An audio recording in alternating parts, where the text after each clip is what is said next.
Dog Aging Institute, we fund research on canine aging so every dog can live a longer, healthier, happier life.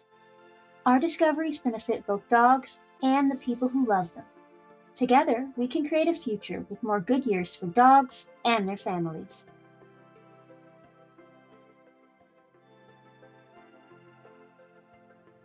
Hi, welcome to Pawsitively Science, an educational science series by the Dog Aging Institute.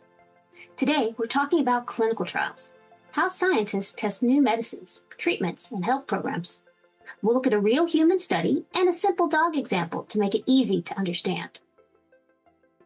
So what exactly is a clinical trial?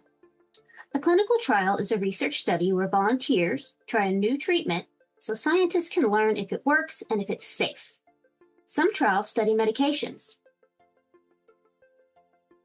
Others look at diet changes, activity programs, or devices like monitors or sensors. No matter the type, the goal is the same. Learn what helps people or pets stay healthy. Trials follow strict rules and everyone must give informed consent. That means volunteers understand what will happen and what to expect before joining. So how do clinical trials work? Well, clinical trials happen in steps called phases. Phase 1 is all about safety. Researchers test the treatment in a small group, usually about 20 to 80 volunteers, to learn about side effects and how the body reacts. Phase 2 looks at both safety and efficacy. Researchers test different doses and watch for clues that the treatment might be working.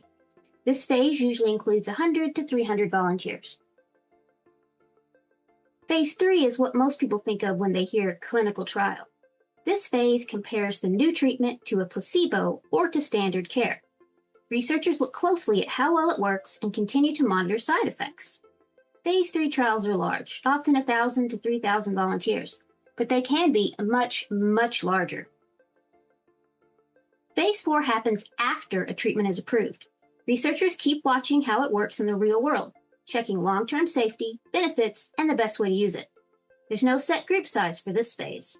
These steps help protect people and animals to make sure that treatments really work. So let's take a closer look at Phase 3 and go over some vocab. Sometimes the new treatment is compared to an existing or standard treatment. Other times it's compared to a placebo, which looks like the treatment but has no active ingredients, so it doesn't have an effect. Now let's look at some other vocab. The first is randomization. So clinical trials usually contain at least two groups. One group receives the treatment being tested, and the other receives either the placebo or an existing treatment, just like we mentioned. To determine which group a participant will be in, many trials are randomized. This is when volunteers are assigned to groups by randomization, basically by chance. This helps prevent bias. Trials can also be blinded, which means people don't know which treatment they're getting.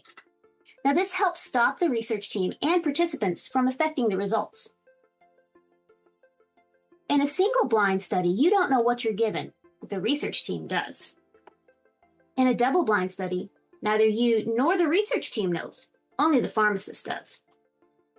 If necessary, it is always possible to find out which treatment a participant is receiving. However, this may mean that they can no longer be part of the clinical trial. Let's look at a real-world example. Results from the Diabetes Prevention Program were published in 2002. This clinical trial tested whether lifestyle changes or the drug metformin could prevent type 2 diabetes in people at high risk. 3,234 adults participated in the trial. Researchers followed up after about 3 years. Compared to the placebo, the lifestyle program reduced diabetes risk by 58%, and metformin reduced it by 31%. Now, let's imagine running a similar study in dogs, like testing a new joint supplement for seniors. Just like in human trials, we will move through all 4 phases. We start by checking safety in a small group. Then test different doses, still looking at safety, of course. Then compare the supplement to a placebo in a larger group. We'd measure things like walking ability, pain levels, and side effects. Now, once it received approval, we keep monitoring dogs long-term after the supplement had been approved. Following the 4 phases shows researchers, vets, and owners if the supplement is safe and truly helpful. So, let's take a look at some key takeaways. Clinical trials help us learn if new treatments are safe and effective. Treatments can include medications, lifestyle changes, devices, and more. Trials happen in 4 phases, and monitoring continues even after approval. Thanks to volunteers, both people and pets, we can discover what truly helps keep us healthy. Thank you for watching. If you'd like to learn more about our work, visit us at dogaginginstitute.org. And if you enjoyed this video, please like and subscribe to support more science-based content.